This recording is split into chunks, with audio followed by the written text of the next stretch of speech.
I'm Claire Adams, 27, and just a week ago I earned my MBA from Stanford, an accomplishment no one in my family had ever imagined. You might assume that made me the favorite child, yet within the Adams family, I was always the one fading quietly in the background. My sister Ashley, the aspiring doctor, has always been the pride of our parents, while I was merely the practical one who handled the bills and responsibilities no one noticed. For years, I convinced myself that if I just pushed harder, they'd finally acknowledge me. But somewhere deep inside, I knew I'd always be the outsider in my own family. What I couldn't foresee was that the evening meant to honor my success would instead destroy the fragile illusion of our closeness, when my parents would utter words so vicious they'd fracture us for good. In that moment, I realized the daughter they'd never truly accepted was about to vanish forever. Have you ever heard something so heartless you wished you could erase it from your memory,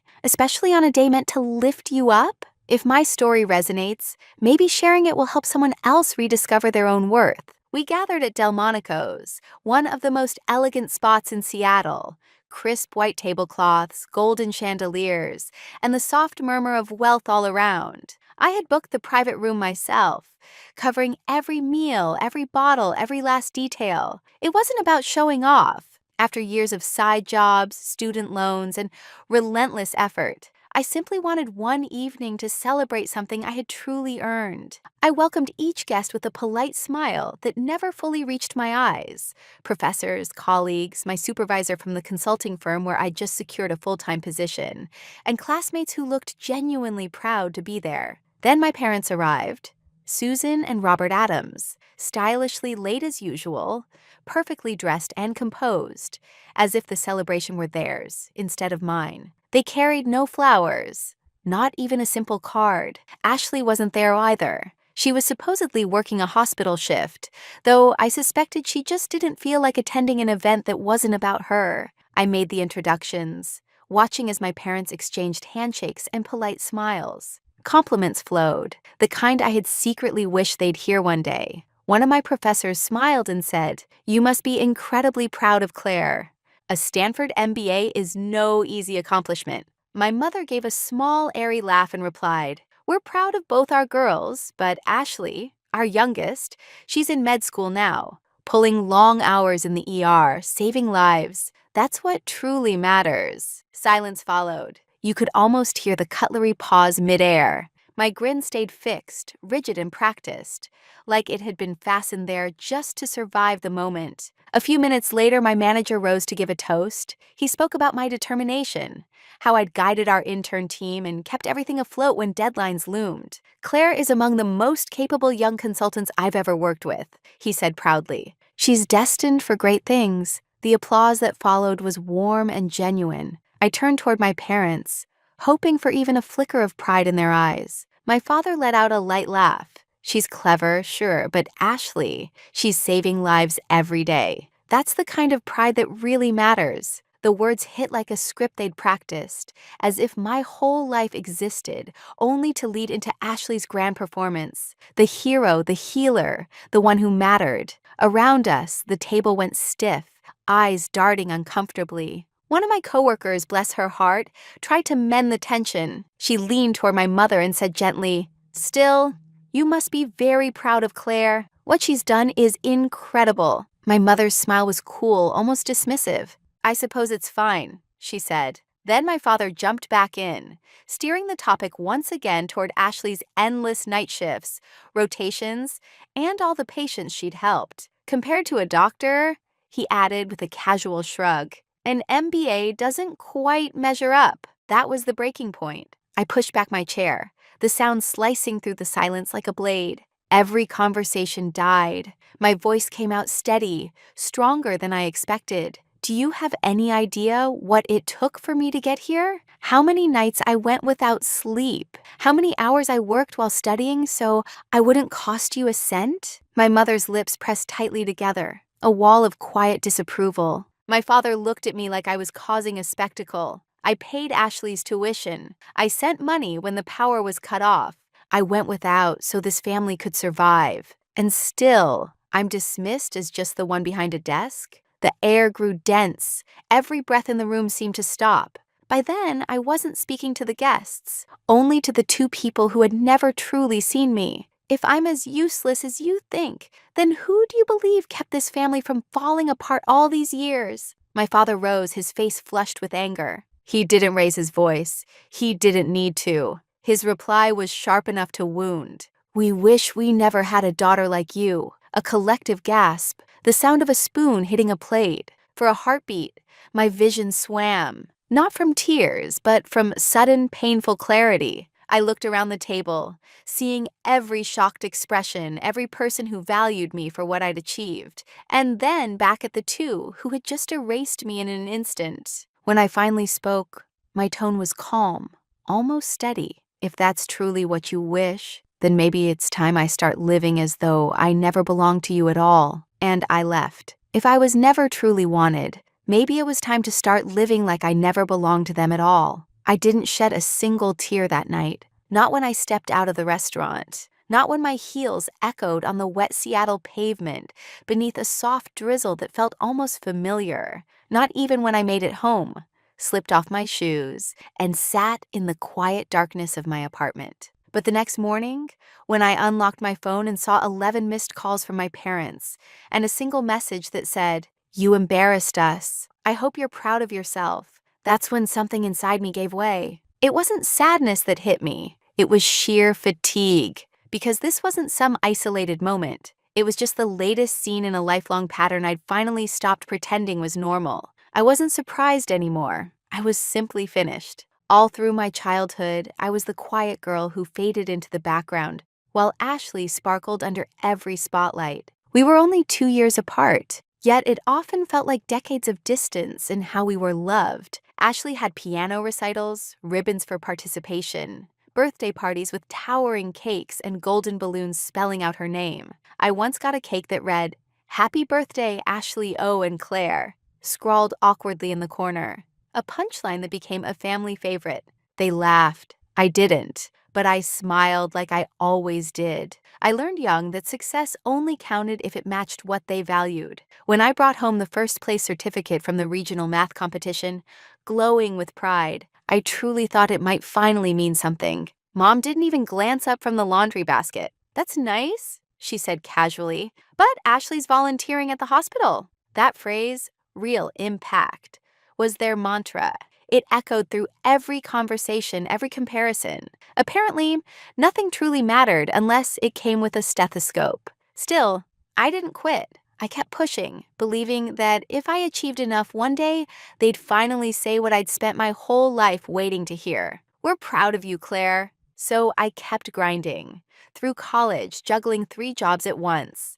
I opened the coffee shop at dawn, scrubbed offices after evening classes, and spent weekends tutoring kids from the neighborhood. Every paycheck disappeared, toward household bills, toward Ashley's endless med school expenses. No one ever asked how I managed it. They just accepted the help, as if it were owed. Michael used to tease that I was the only person who could balance a family budget faster than I could recognize my own worth.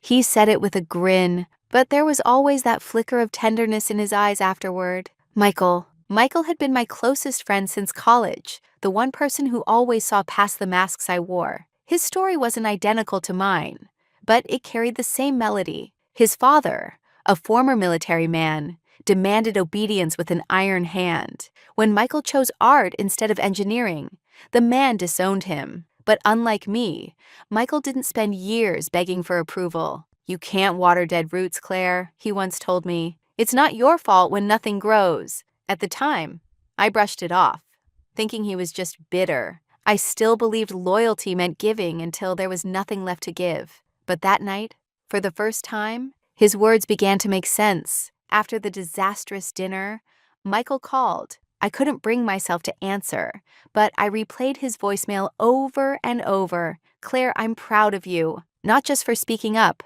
but for finally walking away. Call me when you're ready to breathe again." I wasn't ready yet. Not completely, but something inside me had begun to shift. For years, I'd clung to this fragile hope that if I stayed quiet and worked harder, my parents would finally turn toward me and see me. That hope had been my lifeline. But now, I was beginning to realize that maybe freedom comes only when you stop begging for love from people who will never give it. When I left my old apartment, I didn't take much, just the basics. My laptop, a few worn clothes, the books I couldn't let go of, and one framed photo from college. Michael and me on the campus lawn, holding coffee cups, grinning like fools at a world that still felt wide open. That was before everything got messy. Before I forgot how to smile the way I did in that photo. I found a small one-bedroom place in Bellevue. Simple but cozy, with hardwood floors, white walls, and a wide window looking out onto a quiet street, shaded by maple trees. It wasn't much, but it was mine. Paid for with my own earnings. Chosen, arranged, and lived in entirely by me. No Ashley, no Susan, no Robert, just Claire. That first night, I barely slept. I lay on a mattress set directly on the floor, staring up at the ceiling, surrounded by stillness. At first, the quiet felt hollow, but the longer I listened, the more I understood it wasn't emptiness. It was peace, something I hadn't felt in years. The next morning, I opened my laptop and checked my bank account. 3 automatic transfers were lined up. One to my parents' utility bills, one to Ashley's tuition, and another toward the family mortgage. I canceled each of them. My fingers shook slightly as I hit confirm. But a strange lightness settled in my chest. No explanations, no apologies, just done. Over the next few weeks, I started piecing together a life that finally belonged only to me. Work at the consulting firm began to take off. My manager handed me a major assignment, a restructuring project for a Fortune 500 tech company. I poured myself into it, staying late, running meetings, solving problems instinctively. For the first time, I wasn't chasing anyone's praise. I was doing it for me, and people began to take notice. More invitations to meetings, more requests for input. My ideas were finally being heard. My name started circulating, not as Ashley's sister or the dependable daughter, but as Claire Adams, the rising talent. Evenings became my sanctuary. I'd come home to my peaceful little apartment, where I added pieces that felt like fragments of myself. A soft gray couch, a lamp shaped like a tree branch, a tall bookshelf to finally unbox my paperbacks. I lined the window with succulents, lit candles, and played jazz while cooking dinner for one. It felt extravagant, almost selfish, and it felt wonderful. One Saturday, Michael showed up with a bottle of wine and 2 oversized bags of Thai food. Still breathing? He joked as he stepped inside like he'd been there 100 times. I smiled. I think I'm finally starting to live.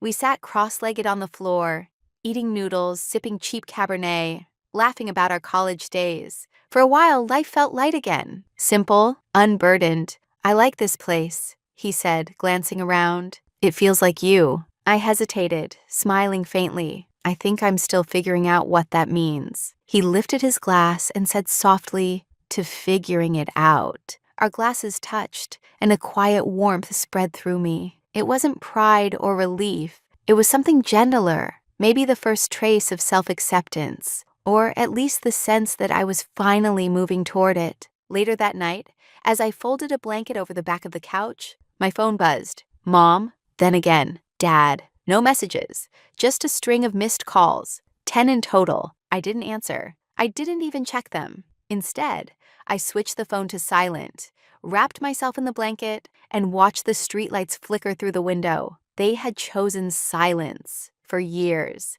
Now, I was returning it, a silence they'd finally be forced to hear. Then came a knock, not gentle, not uncertain. It was firm, deliberate, demanding, the kind of knock that doesn't wait for an answer. It insists on being heard. I glanced at the clock. 4:13 p.m., a Tuesday. I'd just come back from work, still in heels, blazer slipping off my shoulders. When I opened the door, I went still. There they were, my parents, Robert and Susan Adams, standing as if nothing had ever happened. They looked immaculate, like they were paying a visit to property they still believed was theirs. My father wore a crisp button-down and polished leather shoes. My mother stood rigid in her beige trench coat, arms crossed, lips drawn tight like she was preparing for battle. I said nothing.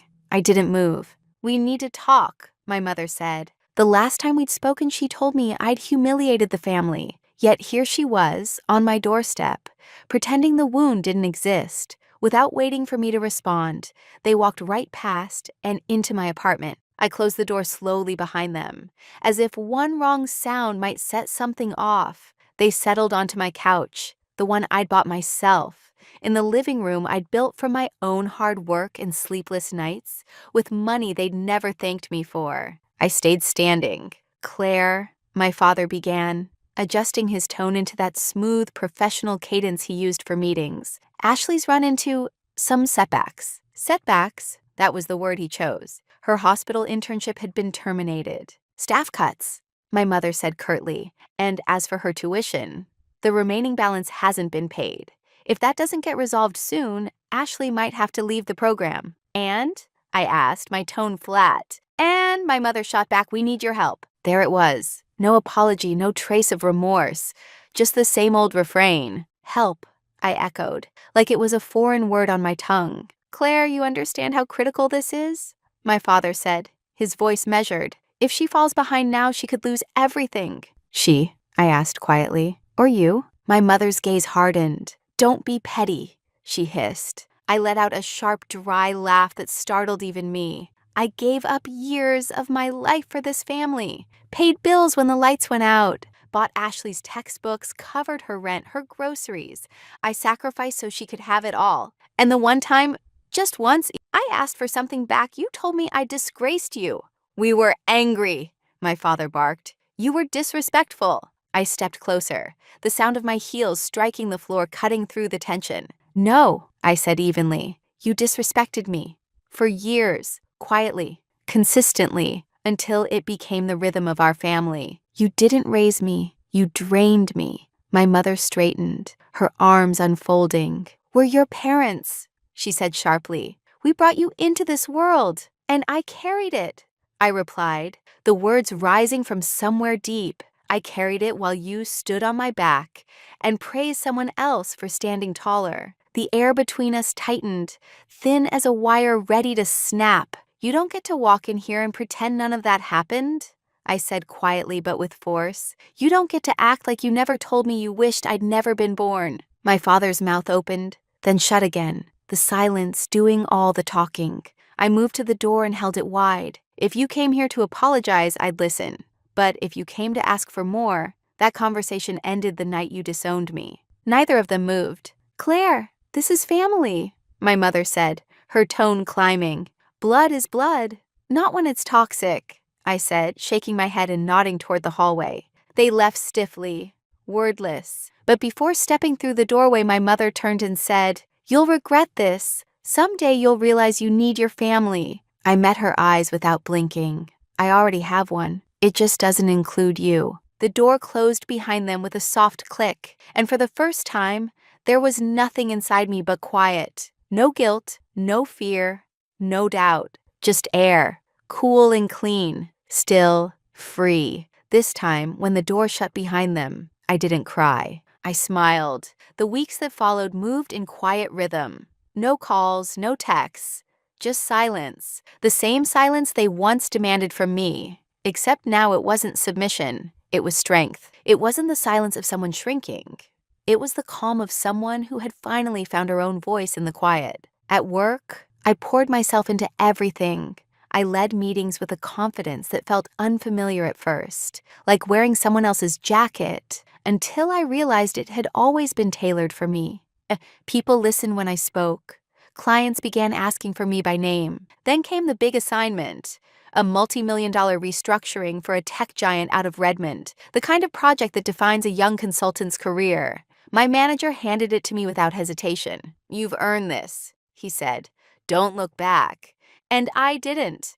For 6 weeks, I lived and breathed that project. Strategy sessions, late-night slide decks, pivot tables spinning across the screen until my eyes stung. But it didn't feel like burnout this time. It felt like purpose. Sharp, alive, mine. At night, I came home to an apartment that finally felt complete. The gray couch scattered with soft pillows. Shelves neatly stacked with books I'd once kept boxed away. Candles glowing faintly in the corners, filling the room with quiet warmth. It wasn't the house I grew up in. It was the home I'd built for myself, one emotional brick at a time. Michael stopped by often. Sometimes we didn't even talk, just shared leftovers in comfortable silence. Other nights, we played old records and argued about our college playlists. "You're different," he said once, leaning back on my couch, glass of red wine in hand. I looked at him, curious. "Different? How?" "You seem whole," he said softly, "like you finally stopped waiting for someone to choose you."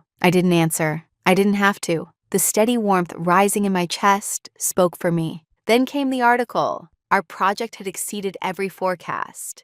The client renewed, doubled their investment, and credited our team's strategy publicly. And there it was, my name, bold and unmistakable front and center. A local business magazine reached out for an interview.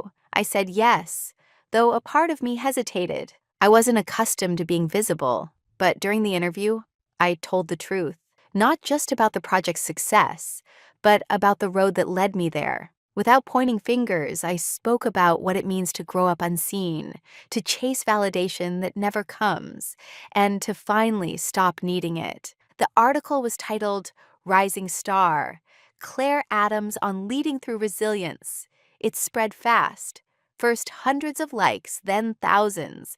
My inbox filled with messages from strangers who said my words felt like their own. People confessing that they cried reading them. One sentence kept getting shared over and over. "You don't have to earn love from people who use it as a weapon." Michael texted me a screenshot circling that line. "Damn, Claire," he wrote.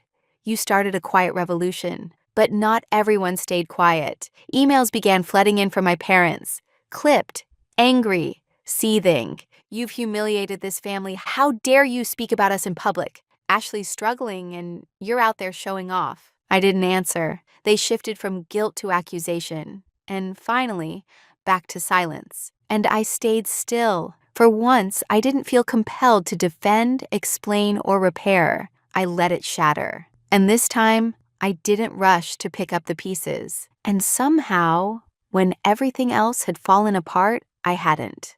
One evening, I stood before my floor-to-ceiling window, a glass of wine in hand, watching the Seattle skyline glitter, as if it were quietly rooting for me. I thought of that younger version of myself, the one who used to send half her paycheck home, waiting for gratitude that never came. I remembered that dinner, that single cruel sentence, "We wish we never had a daughter like you." And then it hit me. I used to believe silence meant surrender. Now I understood. Silence could be strength. The celebration I threw wasn't extravagant. It was small on purpose. No upscale venue. No obligatory guest list filled with names I barely recognized. Just a handful of close friends. Colleagues who'd stood by me when life unraveled.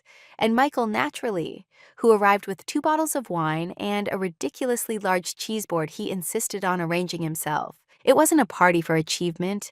It was a toast to endurance. I had just signed a leadership contract with the firm. Not something gifted to me, but a position I'd earned and negotiated entirely on my own. No one else's influence shadowed it. No strings tugged from behind. The apartment glowed in warm amber light. Soft jazz and indie tracks filled the background. Beyond the windows, Puget Sound shimmered under the night sky, the city pulsing gently, alive. Laughter rippled through the room. Someone raised a glass in my honor, and I laughed too. Not the practiced polite sound I'd once used to fill silence, but a genuine, unrestrained laugh, the kind that feels like breathing again. No one brought up Ashley. No one mentioned my parents. No one gave me that look of sympathy I'd grown used to. What I saw instead was pride and something softer, something that finally felt like love. Michael tapped his glass against mine and smiled. "Look around you," he said,